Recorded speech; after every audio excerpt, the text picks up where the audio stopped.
Hello student, स्वागत है आप सभी का आपके प्यारे से यूट्यूब चैनल गौरव मिश्रा पे। और बच्चों, हमारे इस चैनल पे टारगेट 35 सीरीज चल रही है। तो चलिए, टारगेट 35 सीरीज जो कि सीबीएसई टर्म 1 एग्जाम के लिए बहुत इंपॉर्टेंट है, आज हम लोग इलेक्ट्रोस्टैटिक पोटेंशियल एंड कैपेसिटेंस के कुछ और क्वेश्चन ट्राई करेंगे। क्वेश्चन नंबर 1 से लेकर 12 तक मैंने इंपॉर्टेंट क्वेश्चन आपको पिछली वीडियो में दे दिए हैं। यहाँ पे हम 12 से लेकर 20 तक क्वेश्चन करने वाले हैं। तो बच्चों, जो बच्चे भी अभी तक हमारे साथ जुड़े नहीं, वो हमारे इस चैनल को सब्सक्राइब कर लें, और सब्सक्राइब करने के बाद आप हमारे इस चैनल के वीडियो को देखते रहिए ताकि आपको मिले सीबीएसई टर्म 1 में 35 आउट ऑफ 35। तो चलिए बच्चों, हम क्वेश्चन नंबर 13 ट्राई करते हैं। क्वेश्चन नंबर 13 यह है कि figure shows 3 points A, B and C in the region of uniform electric field E. The line AB is perpendicular and BC is parallel to the field lines. Then which of the following holds good? Where VA, VB and VC represent the electric potential at points A, B and C respectively. Option A given है VA equal to VB equal to VC. Option B VA equal to VB is greater than VC. Option C VA is equal to VB is less than VC. Option D VA is greater than VB is equal to C.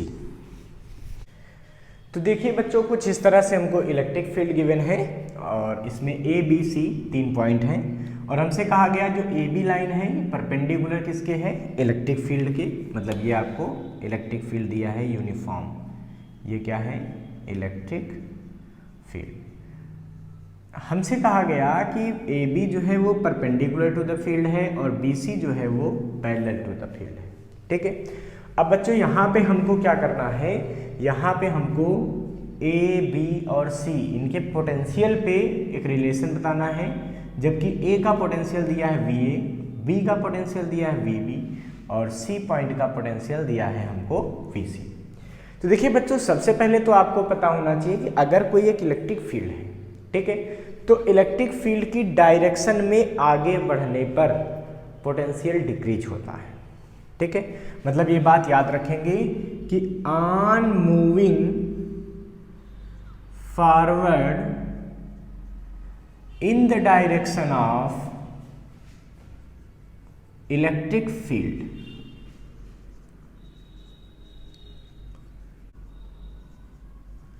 the value of electric potential decreases। वो क्या हो जाता है? Decrease हो जाता है। ठीक है। इसका मतलब जैसे जैसे इलेक्ट्रिक फील्ड की डायरेक्शन में आगे बढ़ते जाओगे पोटेंशियल डिक्रीज हो जाएगा। तो सीधी सी बात है, यहाँ का पोटेंशियल ज़्यादा होगा, यहाँ का और कम, यहाँ का और कम, यहाँ का और कम, यहाँ का और कम। इसका मतलब B का पोटेंशियल C से क्या हो जाएगा? ज़्यादा हो जाएगा। तो ये बात तो हमको क्लियर हो रही है कि VB, ठीक है, is greater than VC। VB is greater than VC, ये तो हमको पता चल गया, क्योंकि जैसे जैसे आगे बढ़ेंगे पोटेंशियल डिक्रीज होता जाएगा। सबसे बड़ी बात यह है कि बच्चों, जो line perpendicular to the field है, अगर इस लाइन पे एक प्लेन बनाया जाए तो वो बन जाएगा इक्विपोटेंशियल सरफेस। ठीक है। मतलब इलेक्ट्रिक फील्ड से अगर कोई यूनिफॉर्म इलेक्ट्रिक फील्ड, तो उससे परपेंडिकुलर डायरेक्शन में अगर आप चलते रहें तो हर जगह पोटेंशियल क्या होता है? सेम होता है। ठीक है। इसका मतलब ये हुआ कि जब परपेंडिकुलर डायरेक्शन में हम चलेंगे तो कोई पोटेंशियल चेंज नहीं होगा। आगे बढ़ने पर पोटेंशियल डिक्रीज होता है इलेक्ट्रिक फील्ड की डायरेक्शन में, बट इलेक्ट्रिक फील्ड के परपेंडिकुलर जाने पर पोटेंशियल क्या रहता है? कांस्टेंट रहता है, क्योंकि वो एक इक्विपोटेंशियल सरफेस बन जाता है। इसका मतलब B और A का पोटेंशियल क्या होगा? सेम रहेगा, क्योंकि ये इस लाइन पे पोटेंशियल हर जगह क्या होगा? कांस्टेंट होगा, हर जगह सेम होगा। यहाँ पोटेंशियल यहाँ हर जगह सेम होगा। इसका मतलब B और A का पोटेंशियल क्या होगा?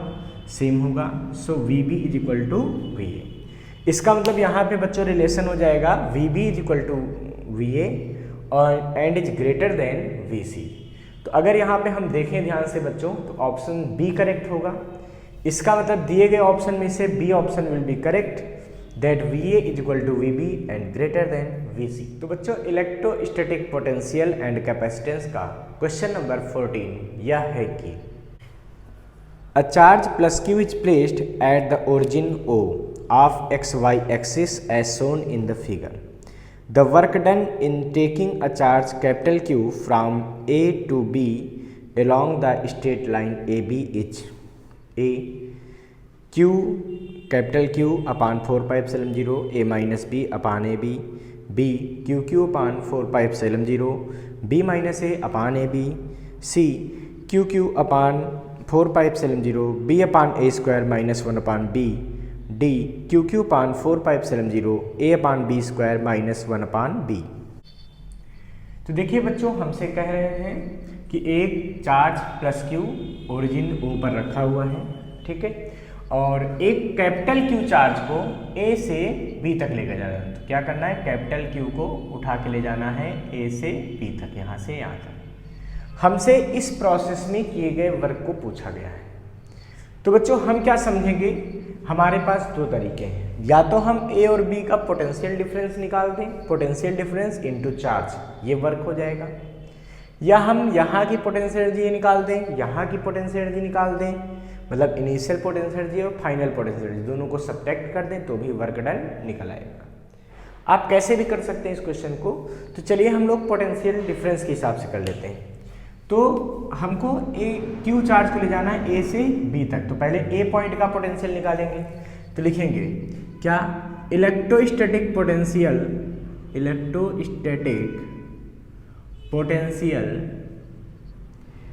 एट ए पॉइंट पर कितना होगा, due two plus Q charge. किसकी वजह से देखना है, प्लस क्यू चार्ज की वजह से। तो ये आएगा आपके पास VA equal to 1/4 pi epsilon 0 Q upon A। क्यों, क्योंकि देखो ये डिस्टेंस कितनी होगी, ये A हो, ऐसे ये वाली डिस्टेंस कितनी होगी, ये B होगी, क्योंकि ओरिजिन क्या होता है 0,0। अच्छा, अब लिखेंगे electrostatic potential at B due two plus Q charge. तो प्लस क्यू चार्ज की वजह से B पे पोटेंशियल कितना होगा, तो देखिए ये VB होगा, और VB कितना आएगा, ये आएगा 1/4 pi epsilon 0 Q upon B, ठीक है। सो वर्क डन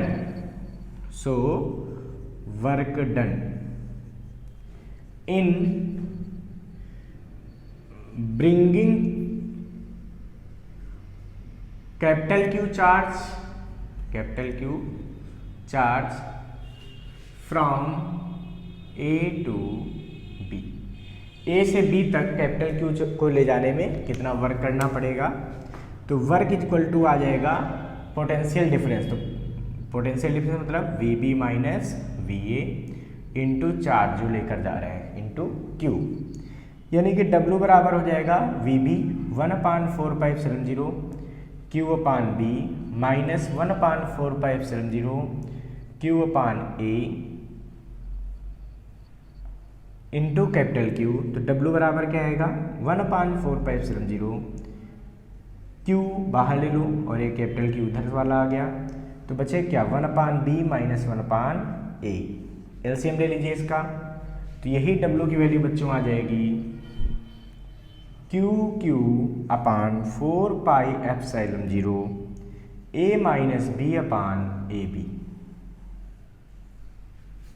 तो ये ऑप्शन हमारे पास सही हो जाएगा। इसका मतलब बच्चों जो दिए गए ऑप्शन हैं उसमें से A ऑप्शन करेक्ट होगा। तो ध्यान से देख लीजिए, जो ऑप्शन आपको दिए गए थे उसमें से कौन सही है, A ऑप्शन करेक्ट है। इसको फटाफट नोट कर लीजिए बच्चों। तो अब देखिए बच्चों, इलेक्ट्रोस्टैटिक पोटेंशियल एंड कैपेसिटेंस का क्वेश्चन नंबर 15 यह है कि charged particle of mass m and q is released from rest in uniform electric field E.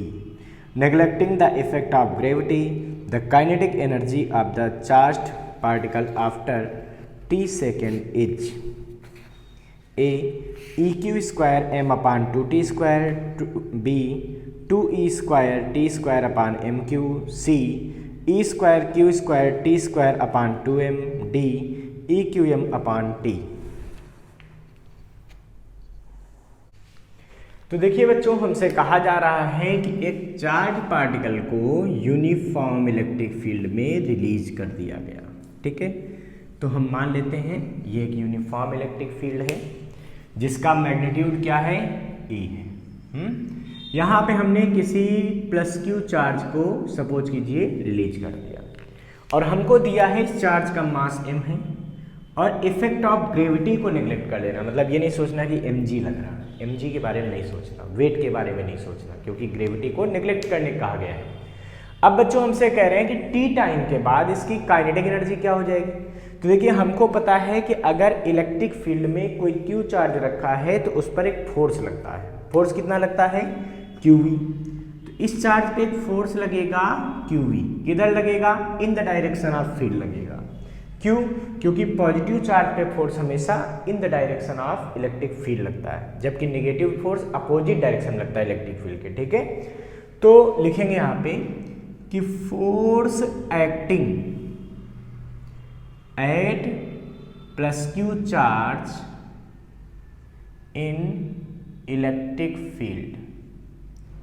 और कैसी electric field, uniform electric field. तो कितना फोर्स लगेगा बच्चों, ये लगेगा F = QV, ये फोर्स लगेगा। इस फोर्स की वजह से ये चार्ज आगे की तरफ बढ़ेगा, यहाँ तक पहुँच जाएगा। मान लो कि t टाइम में चार्ज यहाँ से यहाँ तक पहुँच गया। जब उसमें एक फोर्स लग रहा है लगातार, तो इस चार्ज पे एक एक्सेलरेशन लगेगा, उसकी वजह से वो एक वेलोसिटी गेन करेगा और उसी वेलोसिटी की वजह से काइनेटिक एनर्जी होगी। यही हमको निकालना है। क्यों, क्योंकि इनिशियली तो हमने इसको रिलीज किया, मतलब इनिशियल वेलोसिटी उसकी क्या थी, 0 थी। ठीक है, मान लेते हैं जब यहाँ पहुँचा तो उसकी फाइनल वेलोसिटी क्या हो गई, v हो गई। कितने टाइम में, तो उन्होंने बोला है t टाइम में। कितने टाइम में, t टाइम में। तो हमारा काम है पहले यहाँ एक्सेलरेशन फाइंड करें, फिर हम वेलोसिटी फाइंड करें, फिर काइनेटिक एनर्जी। इसका मतलब यहाँ पे लिखेंगे acceleration of charge particle in electric field. देखिए कितना एक्सेलरेशन होगा, तो एक्सेलरेशन इक्वल टू होता है फोर्स अपॉन मास, मीन्स ये हो जाएगा QE/m। ये उस पर क्या लगेगा, ये एक्सेलरेशन लगेगा। जब ये एक्सेलरेशन लगेगा तो यहाँ पे लिखेंगे so velocity after time t। तो आफ्टर टाइम की कितनी वेलोसिटी होगी, तो v = u + at लगा देंगे यहाँ पे।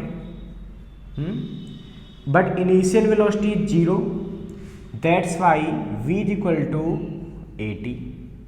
a की वैल्यू पुट कर देंगे तो क्या आएगा, a की वैल्यू क्या आ गई, देखो QE/m × t। This is the final velocity. thus kinetic energy, यहाँ पे लिखेंगे thus kinetic energy of charge particle in time t। तो कितनी होगी काइनेटिक एनर्जी भाई, तो काइनेटिक एनर्जी का फार्मूला होता है ½ mv²। तो क्या आ जाएगा, ½ mv²।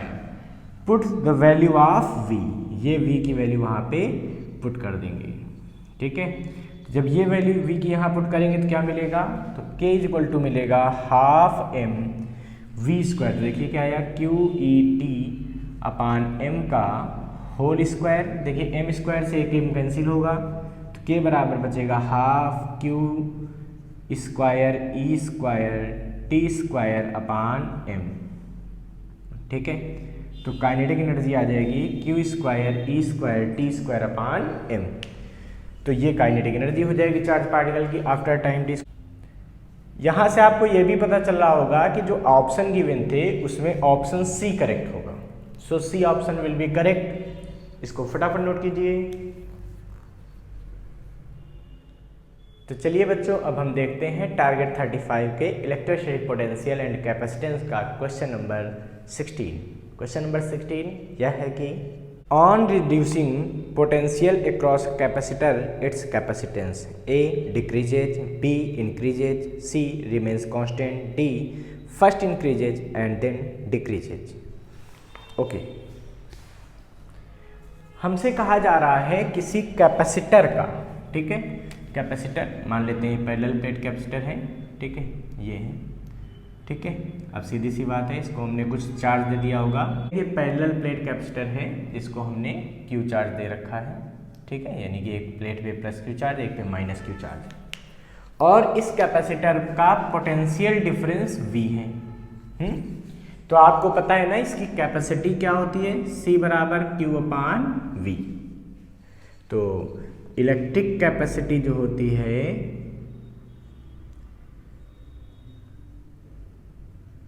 वो क्या होती है, वो होती है C = Q/V। अब बात ये है बच्चों, कह रहे हैं कि ऑन रिड्यूसिंग पोटेंशियल, अगर यहाँ पे पोटेंशियल घटा दिया जाए तो कह रहे हैं क्या इसकी कैपेसिटी बढ़ जाएगी या घट जाएगी या कांस्टेंट रहेगी, या कुछ भी हो सकता है। तो बच्चों सबसे बड़ी बात आप समझ लीजिए, अगर इसका पोटेंशियल आप डिक्रीज करेंगे तो अपने आप इस पे जो चार्ज है वो डिक्रीज हो जाएगा। जैसे कम वोल्ट की बैटरी से इसको चार्ज करोगे तो कम चार्ज जाएगा। तो बच्चों C = Q/V है, बट C जो है वो QV के रेशियो पर डिपेंड करता है, ना कि V पर। इसका मतलब on decreasing V the value of Q is decreases in same ratio, ठीक है।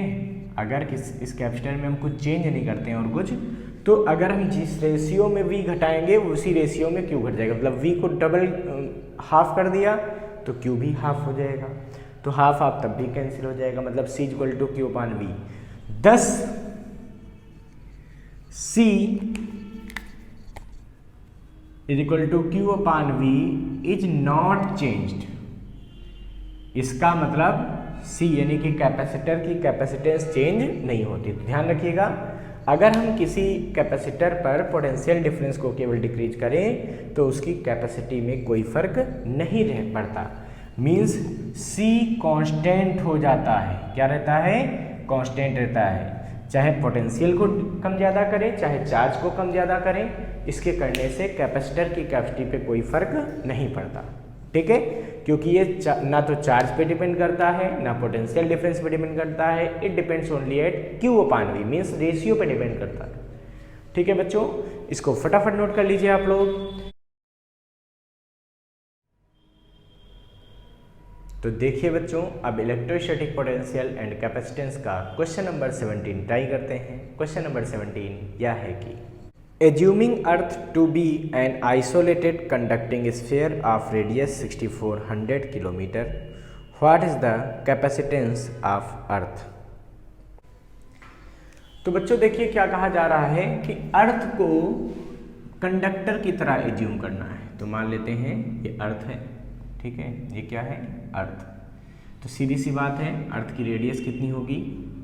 तो रेडियस अर्थ की हमको गिवन है RE बराबर 6400 किलोमीटर।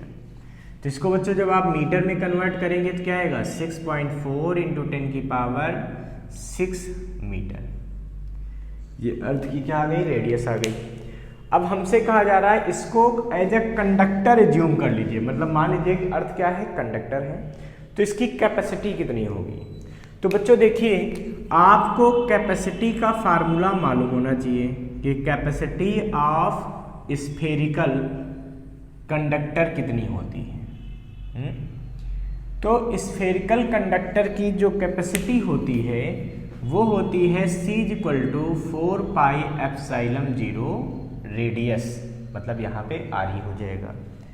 तो ये फार्मूला है किसका? कैपेसिटी का। किसकी? स्फेरिकल कंडक्टर की। ओके, तो C = क्या आएगा बच्चों? इसकी वैल्यू देख लीजिए। तो ये वैल्यू आपको याद हो जानी चाहिए, 9 × 10⁹, क्योंकि इंटर में बहुत जगह यूज होती है। तो 1/9 × 10⁹ into radius of earth 6.4 × 10⁶ metre. ठीक है, इसको थोड़ा सॉल्व करेंगे। तो इसको जब सॉल्व करेंगे तो क्या आएगा? यहाँ से देखिए, यह आएगा 0.711 × 10⁻³ फैरेड। ठीक है, इसका मतलब अगर इसको थोड़ा सा और सॉल्व कर लेते हैं तो यह आ जाएगा 711 × 10⁻⁶ फैरेड। तो बच्चों फैरेड तो अर्थ की कैपेसिटी की यूनिट हो गई, इसका मतलब C बराबर आ गया देखो 711 microfarad. So the capacity of earth is 711 microfarad. तो ये क्वेश्चन हमारा हो गया बच्चों, इसको फटाफट नोट कर लीजिए। तो बच्चों इलेक्ट्रोस्टैटिक पोटेंशियल एंड कैपेसिटेंस का क्वेश्चन नंबर 18 यह है कि A parallel plate capacitor with air between the plates has capacitance 3 microfarad. If the capacitor is immersed in the liquid of dielectric constant 4, its capacitance will be okay. तो बच्चों देखिए हमें क्या दिया है कि एक प्लेट कैपेसिटर है, पैरेलल प्लेट कैपेसिटर है, जिसकी प्लेट्स के बीच में पहले क्या है, एयर है। ठीक है, मान लेते हैं ये पैरेलल प्लेट कैपेसिटर है जिसकी प्लेटों के बीच की डिस्टेंस क्या है, d है, और ये प्लेट कुछ ऐसे रखी हुई हैं, इन प्लेट्स का एरिया क्या है, a है। इन्होंने कहा जब बीच में क्या है, एयर है, इन प्लेट्स के बीच में क्या है, एयर है, तो इसकी जो कैपेसिटी है वो कितनी है, 3 माइक्रोफैरेड। अब आपको पता होना चाहिए जैसे दो पैरेलल प्लेट लगी हुई है एयर में d डिस्टेंस पर, ठीक है, और इन प्लेट्स का एरिया a है, तो इन प्लेट्स की जो कैपेसिटी होती है, इस कैपेसिटर की जो कैपेसिटी होती है वो क्या होती है, वो होती है एप्सिलॉन 0 a/d। ठीक है, और ये हमको गिवन है, कितना गिवन है, ये गिवन है 3 microfarad, means epsilon not a/d is equal to हो गया 3 microfarad. This is equation number 1। अब क्या कह रहे हैं बच्चों, अब कह रहे हैं अगर इन दोनों प्लेट्स के बीच में एक डाई इलेक्ट्रिक मीडियम फिल कर दिया जाता है, इनके बीच क्या किया गया, एक डाई इलेक्ट्रिक मीडियम ऐसे फिल कर दिया गया जिसका डाई इलेक्ट्रिक कांस्टेंट 4 है। डाई इलेक्ट्रिक कांस्टेंट कितना है, 4। तो कह रहे अब कैपेसिटी कितनी होगी, सोचो।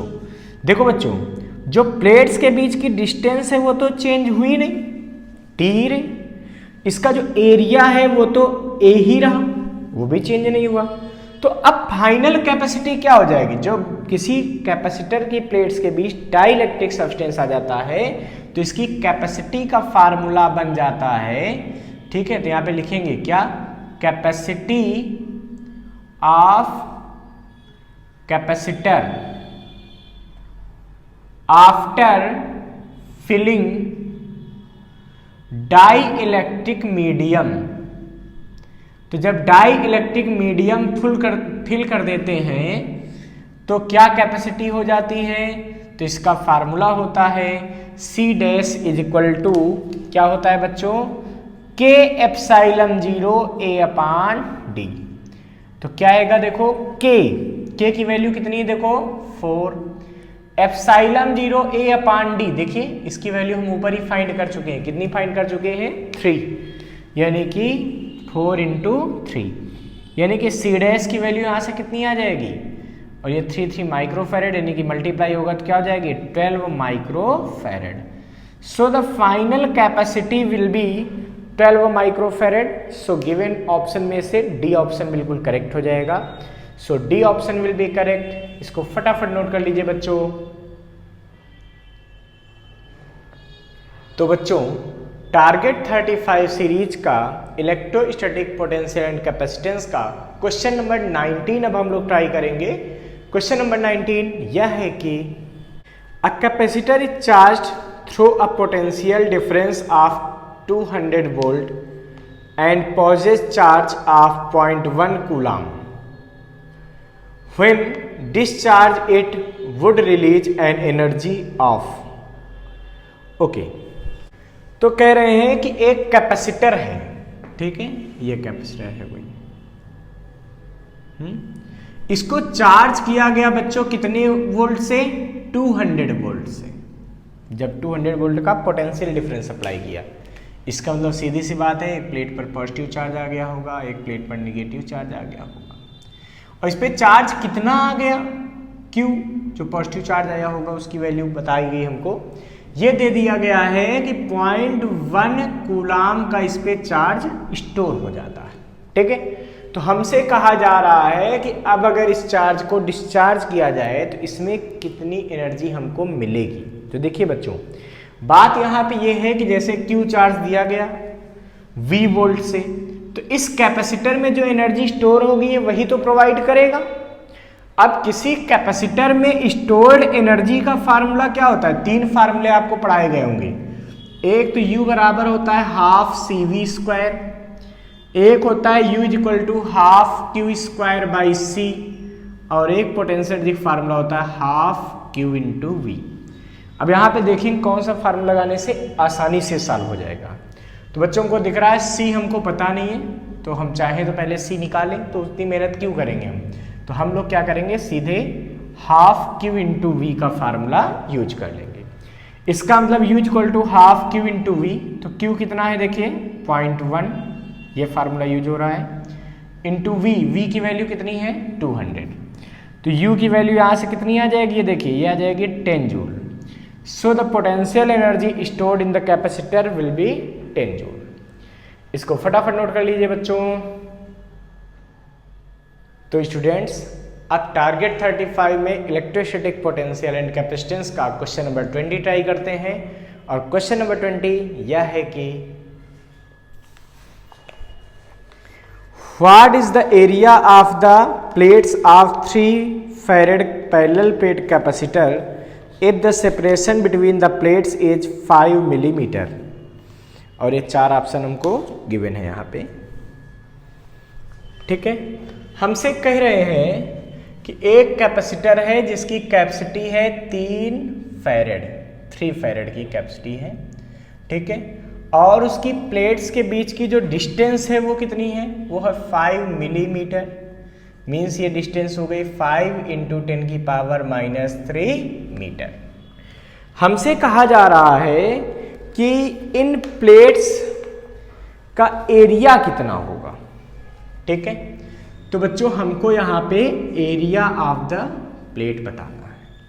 आपको पता होना चाहिए कि capacity of parallel plate capacitor क्या होती है। प्लेट कैपेसिटर क्या होती है बच्चों? तो ये फार्मूला होता है C equal to epsilon not A/D। क्या होता है? C equal to epsilon 0 A/D। But हमको यहाँ पे एरिया फाइंड करना है, तो एरिया एक तरफ करो, बाकी को एक तरफ, यानी क्या आ जाएगा CD/एप्सिलॉन नॉट। वैल्यू पुट कर देंगे बच्चों, क्या मिलेगा यहाँ पे देखिए C, तो एरिया इक्वल टू हो जाएगा C की वैल्यू कितनी देखिए 3 फैरेड यानी कि 3। D की वैल्यू क्या है 5 into 10⁻³ upon epsilon not.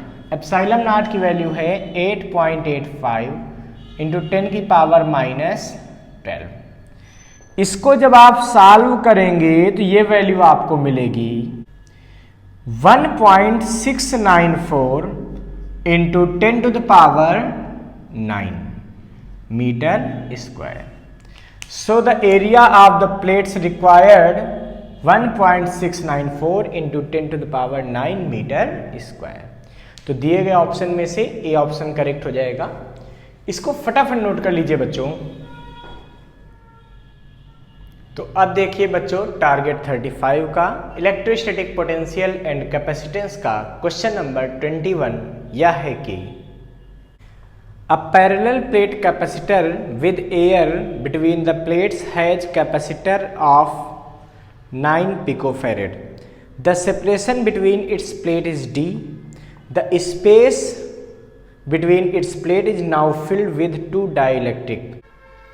One of the dielectric has dielectric constant K1 is equal to 3 and thickness D/3, while the other one has dielectric constant K2 is equal to 6 and thickness 2D/3. Capacitance of the capacitor is now. तो बच्चों देखिए ये question हमको दिया है, हमसे कह रहे हैं कि दो ऐसे पैरेलल प्लेट्स रखी हुई हैं, पैरेलल प्लेट एक कैपेसिटर है, ठीक है, मतलब एक ही प्लेट ऐसे एक प्लेट ऐसे, और इन दोनों प्लेट्स के बीच की सपोज कर लीजिए डिस्टेंस क्या है D है, ये उन्होंने वैसे दे भी रखा है, और इन्होंने कहा अगर इसका एरिया ए मान लिया जाए तो इस कैपेसिटर की कैपेसिटी कितनी है, तो वो है बच्चों 9 पिकोफैरेड। तो देखिए जब किसी कैपेसिटर की प्लेट्स के बीच में एयर होती है तो उसकी कैपेसिटी का फार्मूला क्या होता है, तो एयर प्लेट कैपेसिटर की जो कैपेसिटी है उसका फार्मूला होता है एप्सिलॉन 0 A/d। और ये आपको दिया है कि जब इसके बीच एयर है तो क्या है, तो इसकी कैपेसिटी है बच्चों 9 पिकोफैरेड। ठीक है, ये इक्वेशन 1 डाल दीजिए। अब क्या कह रहे हैं कि इसके बीच में 2 सब्सटेंस फिल कर दिए गए। एक सब्सटेंस डाइलेक्ट्रिक फिल किया गया जिसका डाइलेक्ट्रिक कांस्टेंट 3 है और इसकी थिकनेस कितनी है d/3, मतलब टोटल डिस्टेंस अगर d है तो कुछ इतनी पतली से ये स्ट्रिप है, ये ऐसे भरा हुआ है सब्सटेंस। ठीक है, तो इसका डाइलेक्ट्रिक कांस्टेंट ये K1 हो गया, और ये थिकनेस कितनी हो गई d/3 हो गई। और दूसरी जो स्ट्रिप है वो कितनी थिकनेस की है 2d/3 थिकनेस की है और उसका डाइलेक्ट्रिक कांस्टेंट कितना है 6। तो देखिए यहाँ पे जो दूसरा वाला सब्सटेंस है ये, इसकी जो यहाँ पे ये है, ठीक है, ये ऐसे इसको फिल कर दिया गया। अब इसका ये देखिए ये K2 आपको दे दिया और ये थिकनेस क्या दे दिया 2d/3। भाई ये तो हमको पता है कि जैसे d/3 इधर हो गया 2d/3 इधर हो गया, तो ये पूरी तरह से फिल हो गया है। हमको इसकी कैपेसिटी पूछी गई है, तो इसके 2 मेथड हैं। चाहे तो आप इस कैपेसिटर को अलग ट्रीट कर लीजिए, इसको अलग कैपेसिटर की तरह ट्रीट कर दीजिए, दोनों कैसे लगे हुए हैं सीरीज में लगे हुए हैं, तो वहां से भी आप इसको सॉल्व कर सकते हैं। या इसको आप डायरेक्ट पैरेलल प्लेट के बीच में जब डाइलेक्ट्रिक की स्लैब्स पुट की जाती हैं तो उसका एक फार्मूला आपको पढ़ाया गया है, उससे भी आप कर सकते हैं। तो मैं आपको डायरेक्ट वाला मेथड बता रहा हूँ। ठीक है, तो जब किसी कैपेसिटर के बीच में कई सारी डाइलेक्ट्रिक स्लैब्स पुट की जाती हैं तो उसकी कैपेसिटी का फार्मूला क्या होता है वो लगा दीजिए यहाँ पे। तो यहाँ पे लिखेंगे सो फाइनल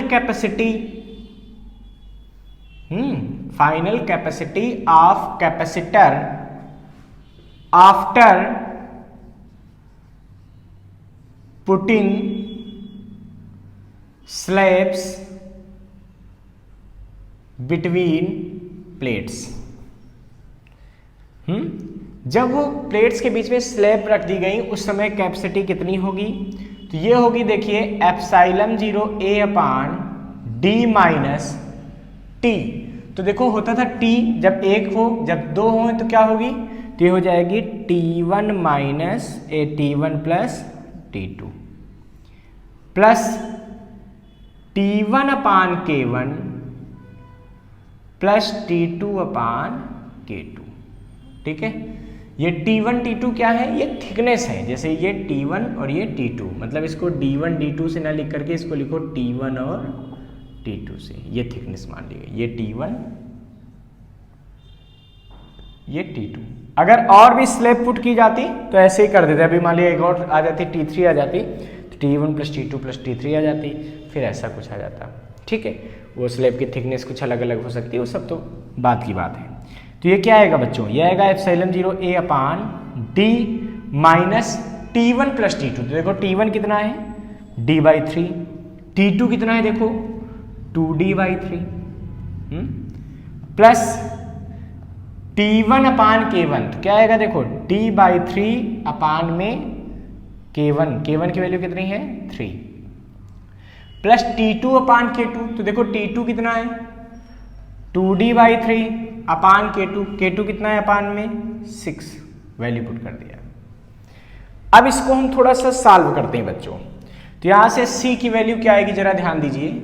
तो ये c की वैल्यू आ जाएगी देखो एप्सिलॉन 0 A/, ठीक है, देखो d और ये भी ऐड होके क्या आएगा d आएगा, d - d मतलब 0 हो जाएगा, तो ये बचेगा हमारे पास एप्सिलॉन 0 A/d - d प्लस यहाँ पे क्या बचेगा देखो d/9, तो d/9 + d/9 यानी कि 2d/9, ये बच गया।